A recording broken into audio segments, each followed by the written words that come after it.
मांगा वो पद्म गुणा कर उपहार दिया माँ। रिटर्न हो सकता ना जो उपकार किया माँ, उपकार किया माँ। हे माँ जगदम्बे, माँ जगदम्बे, मांगा वो पद्म गुणा कर उपहार दिया माँ। रिटर्न हो सकता ना जो उपकार किया माँ, उपकार किया माँ। हे माँ जगदम्बे, माँ जगदम्बे, शिव बाप के वरदानों को जो का तो अपनाया। आसान हो सब बच्चों को इस ढंग से समझाया। रोटी को चूर मसल कर, रोटी को चूर मसल कर रसदार किया माँ। रिटर्न हो सकता ना जो उपकार किया माँ, उपकार किया माँ।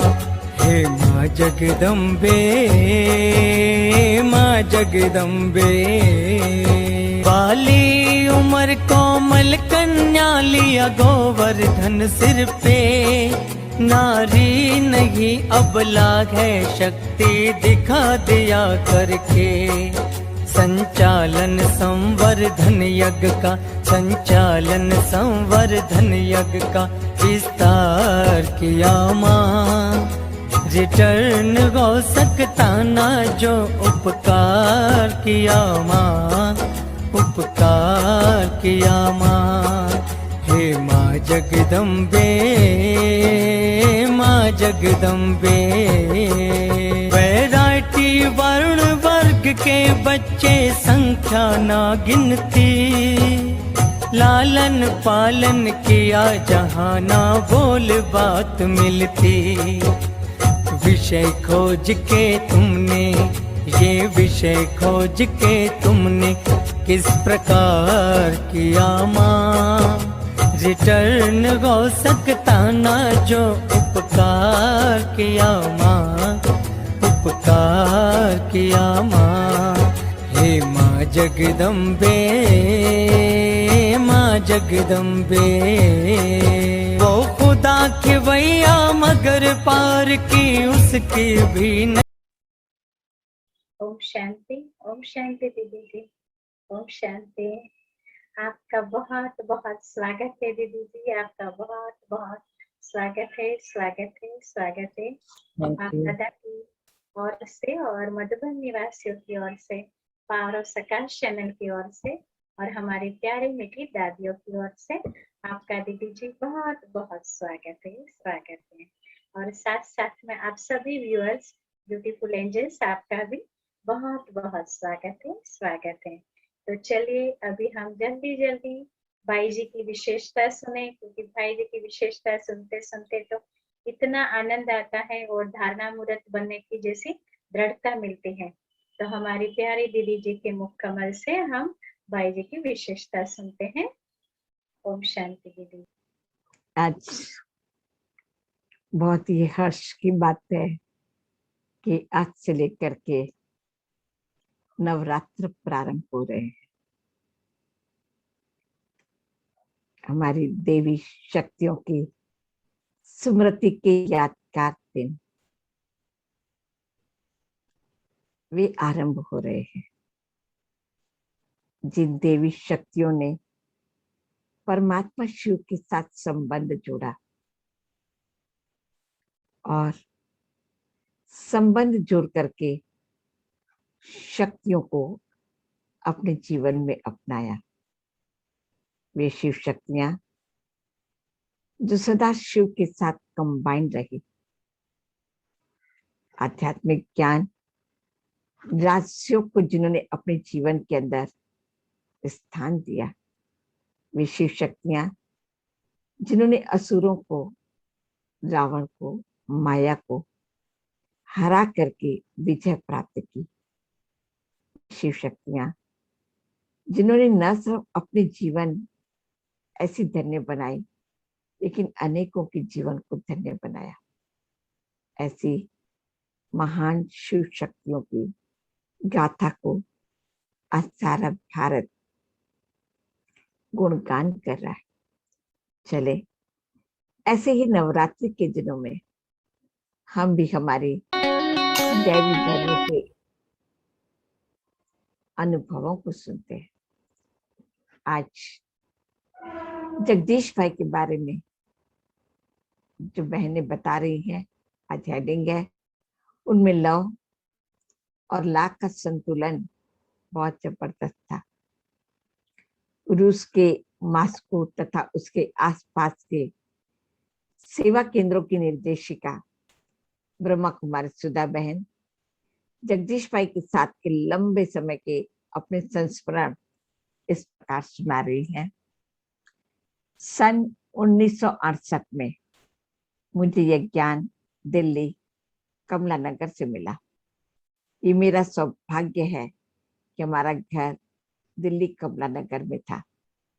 जिस समय हम ज्ञान में आए उस समय कमला नगर सेंटर पर दादी गुलजार जी रहते थे।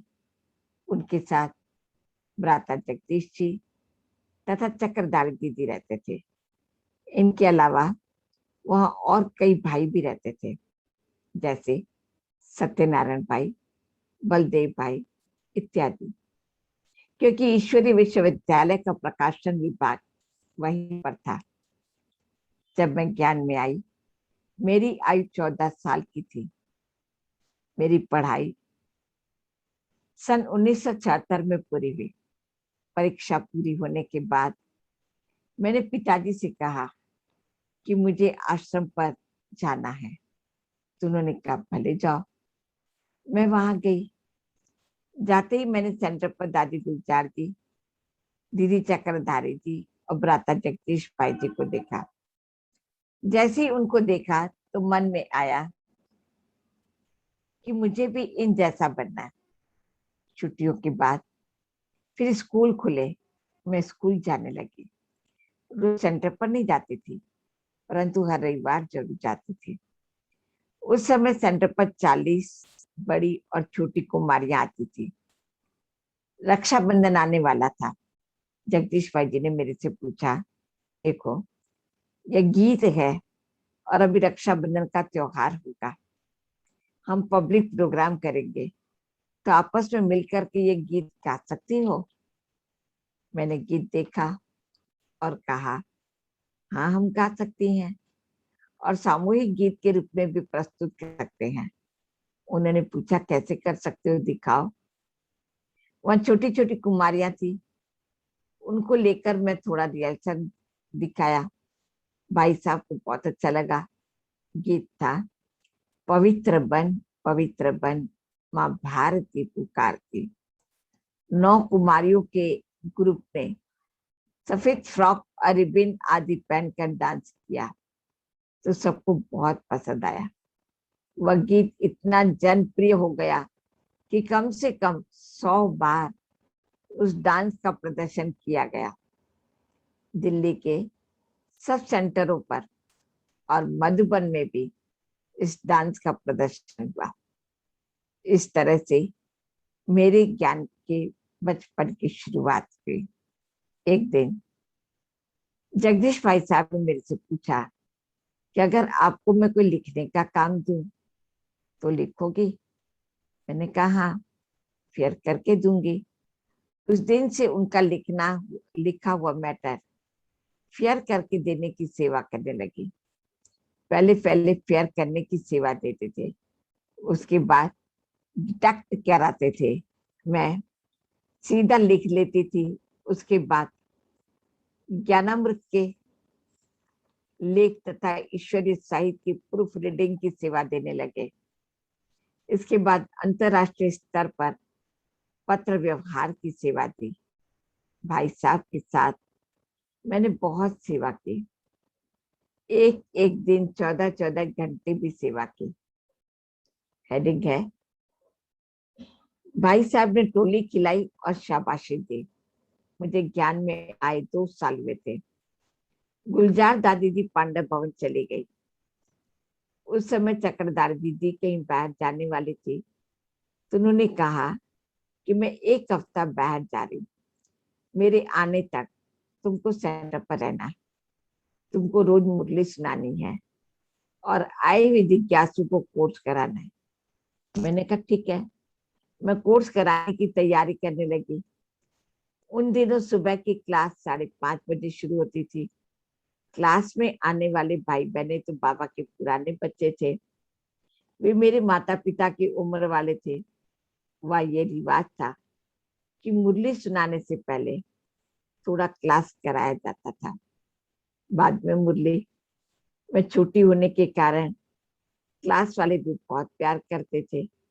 वहां की क्लास फुल होती थी। मुरली सुनाना शुरू किया और आधे घंटे में मुरली पूरी करती थी, लेकिन मेरी तो आधे घंटे में पूरी हो गई। फिर मैंने भाई बहनों से पूछा कि दूसरी मुरली भी पढ़ लूं। देखिए छोटे हैं, तो भाई बहनों से पूछा दूसरी मुरली भी पढ़ लूं। उन्होंने कहा हाँ पढ़ लो। मैंने पढ़ ली। क्लास के भाई बहन बहुत खुश हो गए, मेरी बहुत प्रशंसा करने लगे कि आपने बहुत अच्छी मुरली सुनाई। कुछ भाई बहनों ने जगदीश भाई के पास जाकर कहा, बता दिया कि कुमारी तो बहुत बढ़िया मुरली सुनाती है। मुझे तो पता ही नहीं था कि मैंने क्या पढ़ा, कैसे पढ़ा, लेकिन क्लास के भाई बहनों के समर्थन ने मेरा उमंग उत्साह बढ़ा दिया। फिर जगदीश भाई ने टोली भी खिलाई, शाबाशी दी। क्लास पूरी हुई कि एक कोर्स वाला आ गया। पहले ही मैंने एक पर्ची में पॉइंट नोट करके रखे थे, वो उसको सुना दिए। उसके बाद दूसरा आया, उसके बाद तीसरा आया, फिर चौथा आया। पहले ही दिन मैंने दिन के 12 बजे तक 4 लोगों को कोर्स कराया। इस प्रकार सेंटर की सेवा के साथ साथ मेरी लौकिक पढ़ाई भी चलती रही। मेरी कॉलेज की पढ़ाई पूरी हो गई, यूनिवर्सिटी में पढ़ने लगी, लेकिन अलौकिक पढ़ाई तथा सेवा में बहुत रुचि पैदा हो गई थी। ज्ञान सुनाना, योग कराना, ड्रामा, डांस सिखाना, कार्यक्रमों का आयोजन करना, कर्मणा सेवा तथा ऑफिस के काम करना, सब प्रकार की सेवा करने को मिले। हेडिंग है, भाई साहब काम भी बहुत पक्के थे। भाई साहब बड़े कमाल के व्यक्ति थे। बचपन से मैं बहुत नाजुक स्वभाव की थी। भाई साहब काम के बहुत पक्के थे। अगर आपने उनसे कहा कि ये काम इतने समय में हो जाएगा तो वो होना ही चाहिए, 1 मिनट भी देरी नहीं होनी चाहिए। कई बार मेरे से ऐसा नहीं हो पा रहा था। कारण मैं बताती थी कि जिज्ञासु को कोर्स कराना था, फलाना काम अर्जेंट आ गया, उसको करना पड़ा, लेकिन इसलिए ये काम नहीं हो पाया। ऐसी बातों को वे पसंद नहीं करते थे। अगर आपने हाँ कहा है तो किसी भी परिस्थिति में करके देना चाहिए। एक बार वे सीरियस होकर कह देते थे तो मुझे रोना आ जाता था। रोना आता था फिर मेरी आंखें सूज जाती थी, मोटी मोटी लाल लाल हो जाती थी। उसके बाद मैं न खाना खाती थी, न नींद कर पाती थी। फिर भाई साहब आकर मुझे मनाते थे, फिर खाना आदि खा लेती थी। जब तक मुझे खाना नहीं खिलाते थे तब तक वे खुद भी नहीं खाते थे। खाना खाने के बाद मुझे हंसा लेते थे। जब तक हंसू नहीं तब तक सामने से वे उठते नहीं थे।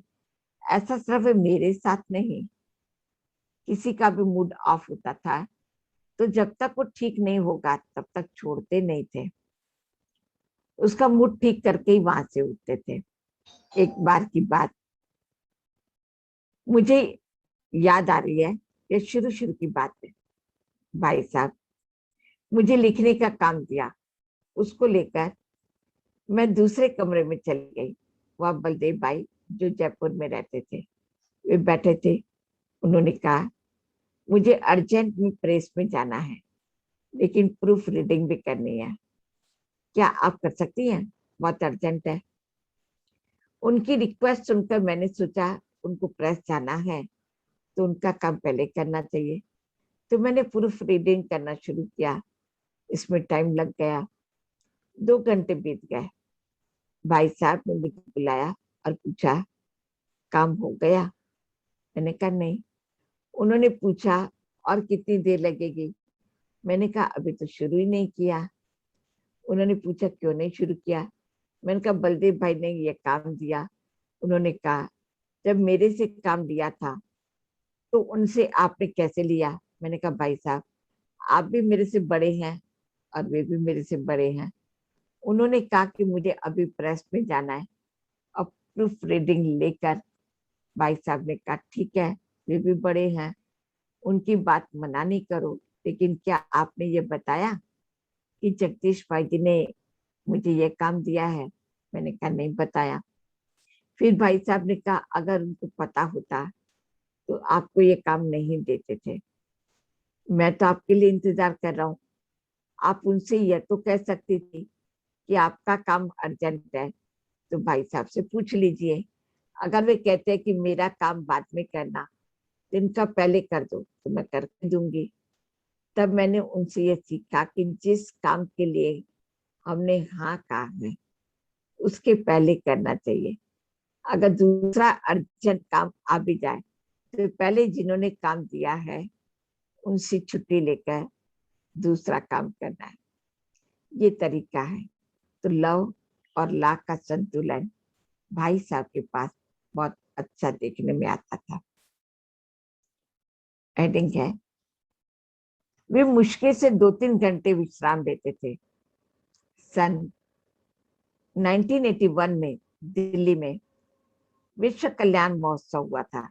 भाई साहब इसके मुख्य संगठन करता थे। उसमें मेले तथा चित्र प्रदर्शनी का आयोजन करना था।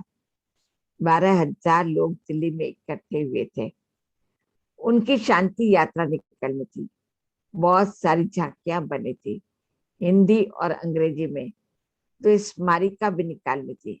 इनके अलावा डिवाइन एक्सपीरियंस तथा दिव्य अनुभव नामक 2 पुस्तकें प्रकाशित करवानी थी। उन्हीं दिनों में the way and goal of Rajyoga तथा महाभारत और गीता का सच्चा सार और स्वरूप पुस्तकें छप रही थी। स्मारिका तथा अनुभव की पुस्तकों के लिए लोगों से उनकी बायोग्राफी, अनुभव, फोटो आदि मंगवाने थे।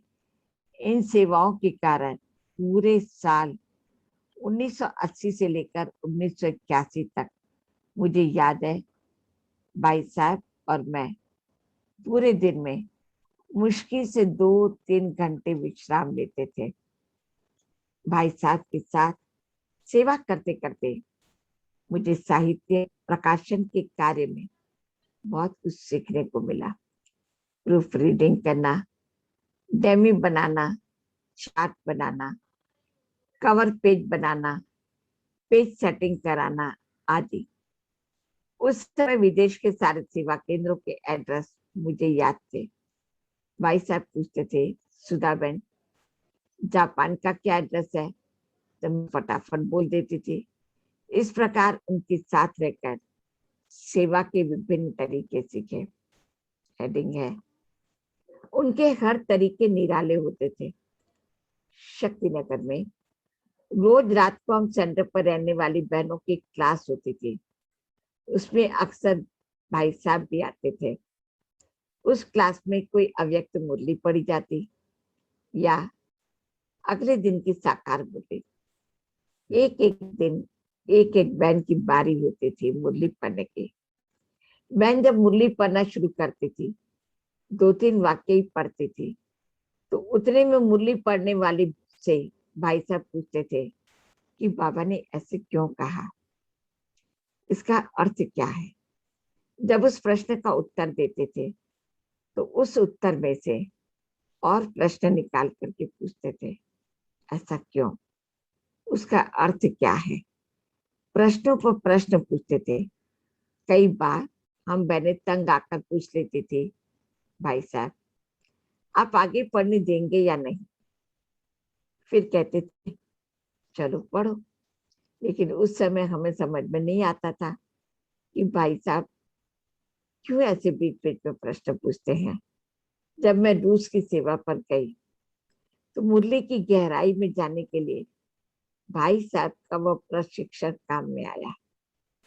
इस प्रकार भाई साहब का सिखाने का तरीका, मनाने का तरीका, सम्मान और प्यार देने का तरीका सब बहुत निराले थे और अनुकरणीय थे। तो हमने देखा कि किस प्रकार से बहनों को जो कार्य किसी ने दिया है उसको पहले महत्व देना, और अगर हमें कोई और कार्य दे रहा है तो उस कार्य के लिए पहले वाले कार्य से अवगत कराना ये कितना आवश्यक है, जिससे हम उनको अवगत कराएं तो उसमें समझ में आ सकता है कि इन दो कामों में से हम पहले महत्व किसको दें, वो आवश्यक है या ये कार्य आवश्यक है।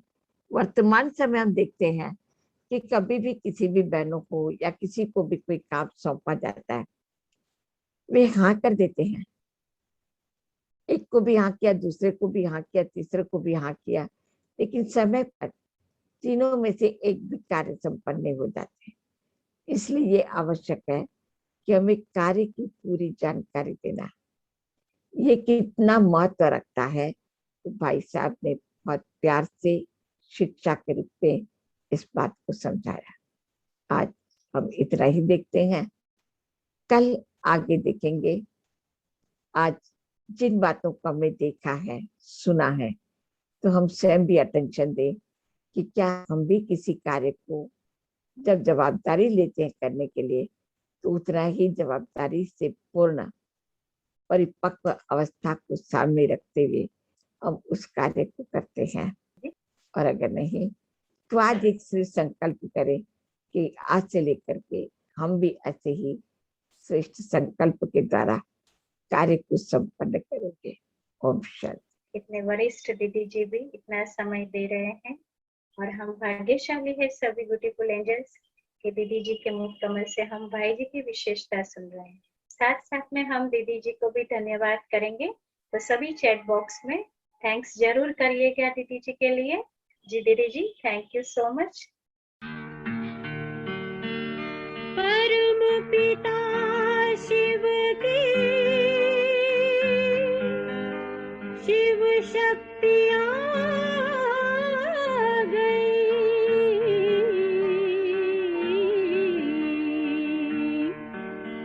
शिव शक्तियाँ आ गई। धरती पे शिव शक्तियाँ आ गई, धरती पे शिव शक्तियाँ आ गई। घर घर में होती है जिनकी पूजा, घर घर में होती है जिनकी पूजा, चेतन में वो देवियाँ आ गई, चेतन में वो देवियाँ आ गई, शिव शक्तियाँ आ गई। धरती पे शिव शक्तियाँ आ गई।